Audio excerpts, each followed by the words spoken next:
अस्सलामुअलैकुम dear students, my name is Mohammad Dawood. पिछली video में हमने प्लैंक्स क्वांटम थ्योरी और क्वांटाइजेशन ऑफ एनर्जी की बात की। अब प्लैंक्स ने जब ये क्वांटम थ्योरी पेश की तो इस थ्योरी को बुनियाद बनाकर बोहर ने अपना एटॉमिक मॉडल पेश किया। बेसिकली बोहर एटॉमिक मॉडल जो था वो हाइड्रोजन एटम के लिए पेश किया गया था और मोस्ट ऑफ इट्स पार्ट्स या इसके जो पॉइंट्स हैं they are applicable on hydrogen atom. So let's start Bohr atomic model. Bohr atomic model जो है बेसिकली जो इसका जो मेन थीम था वो ये था कि इलेक्ट्रॉन्स जो होते हैं एटम के अंदर वो उसकी कोई ख़ास एनर्जी जो है इस तरह नहीं होती कि हम कहें कि दे जस्ट हैव एनर्जी या एनी एनर्जी। इसकी कोई इस तरह की एनर्जी नहीं है, बल्कि बोहर ने जो बात की वो क्वांटाइजेशन की बात की कि electron can revolve around the nucleus in fix circular paths. और ये जो फिक्स सर्कुलर पाथ्स हैं ये फिक्स्ड है, मतलब ये कि इलेक्ट्रॉन्स जो है सिर्फ इन्हीं पाथ में वो मूव कर सकता है। और यही जो एनर्जी लेवल्स उसने बात की है कि यही एनर्जी लेवल्स है, इलेक्ट्रॉन्स इन्हीं एनर्जी लेवल्स में रह सकता है, इससे बाहर या इसके दरमियान वो नहीं रह सकता। सो लेट्स स्टार्ट। पहला जो पॉइंट है बोहर मॉडल का वो ये है कि electrons revolve around the nucleus in fixed circular paths called the orbits.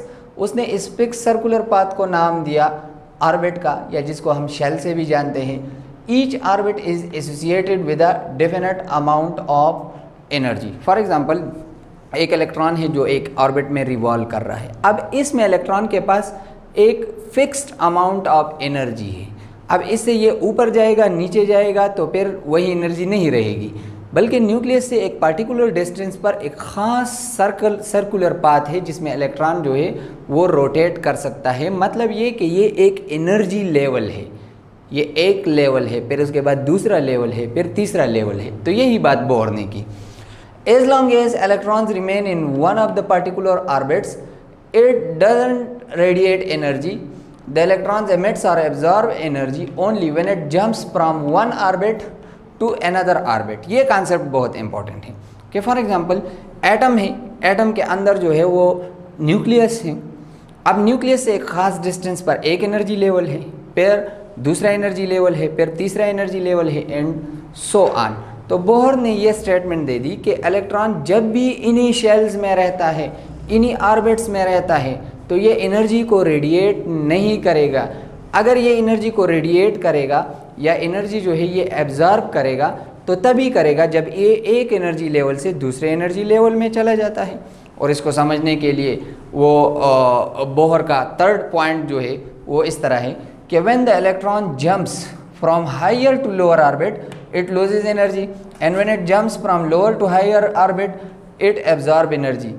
अच्छा, अब फॉर एग्जांपल हमारे पास एक एनर्जी लेवल है 10, दूसरा एनर्जी लेवल है 20, तीसरा एनर्जी लेवल है 30।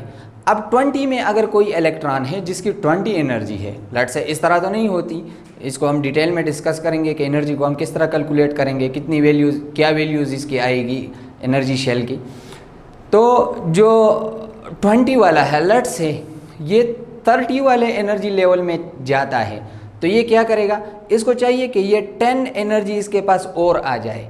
तो जब ये एनर्जी को वो एब्जॉर्ब करेगा तो हायर एनर्जी लेवल में जाएगा। सिमिलरली अगर ये 10 के लेवल पर आना चाहता है तो एक्स्ट्रा इसके पास 10 है, तो ये उस 10 को वो रिलीज़ करेगा, तब जो है वो नीचे वाले एनर्जी लेवल में आएगा। तो बोहर ने यही बात की कि एक ऑर्बिट से दूसरे ऑर्बिट में अगर हायर एनर्जी लेवल से लोअर ऑर्बिट में जाता है तो एनर्जी को लूज़ करेगा, जबकि अगर लोअर से हायर में जाता है तो इसको कुछ एनर्जी चाहिए उस लेवल पर जाने के लिए। ये एनर्जी जो है वो सिमिलरली अगर हम एनर्जी चेंज की बात करें तो एनर्जी चेंज डेल्टा ई होता है। अब दो लेवल्स के दरमियान जो एनर्जी चेंज होगा वो होगा E2 माइनस E1। अब जिस तरह हमें पता है कि energy equal to H nu, Planck quantum theory की यही स्टेटमेंट थी, और चूंकि ये मॉडल जो है प्लैंक्स थ्योरी पर बेस है, so delta E equal to H nu, और डेल्टा ई क्या है, E2 minus E1, where E1